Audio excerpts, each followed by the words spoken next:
People in the U.S., sadly, have no idea, most of them.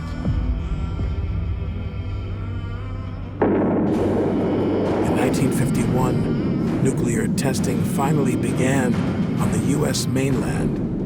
Everybody, all Americans, and really all people around the world.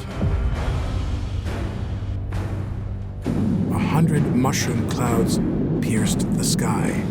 Fallout went completely around the world and came down in rain and snow. Severe radioactive contamination followed. The United States government kept the earliest nuclear fallout studies top secret. The American public, whether they want to be or not, will be forever linked to the nuclear tests that occurred in the 1950s.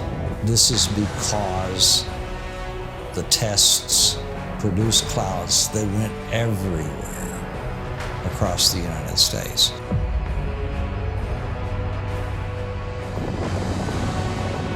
And nobody warned us. We never got a warning. Never got any warning. So the bombs that got us were the bombs of our own governments. It was a nuclear war.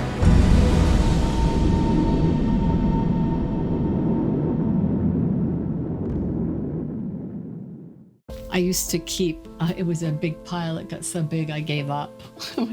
It was too depressing. Of those men that were at the herd that spring, all 8 of them have died with some form of cancer. So, and then I had a couple classmates in grade school that got sick, that died.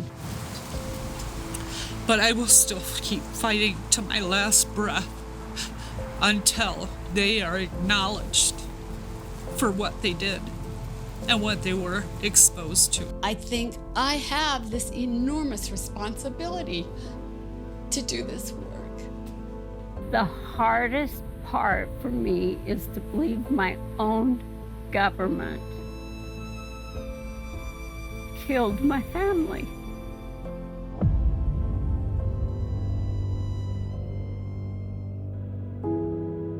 It was the women who stood up. People were wondering how much strontium-90 is getting into infants' diets. The only way to stop radioactive contamination was to prove that children were being exposed to radiation. So initially, in 1959, they asked for baby teeth from within a 150-mile radius of the city of St. Louis. I just don't think that's I was telling friends about it who are 20 years younger than I am, and they were like, really? That happened? I believe it was 1959, and I was 7 years old and went to school, and the teacher said there is this project that's going on, and they're requesting that children that have their baby teeth fall out. I only remember there was like a box, like a mailbox on the wall in the classroom. In my mind, the teeth went to the tooth fairy, and she did with them whatever she did. My mom would always send them in. And I can remember vividly the card that she filled out. She was concerned about, we kept hearing strontium-90. Well, my parents would have mailed it. Most mothers did. It was almost always the moms. Yeah, it would have been my mom. It's unique and cute, so anytime I open up that cabinet, I see it, and it makes me smile. So this is the original card and the original button from the project that I was sent in 1959. She has leukemia. Take her home and prepare for her to die. It was baby teeth that proved children's radiation exposure.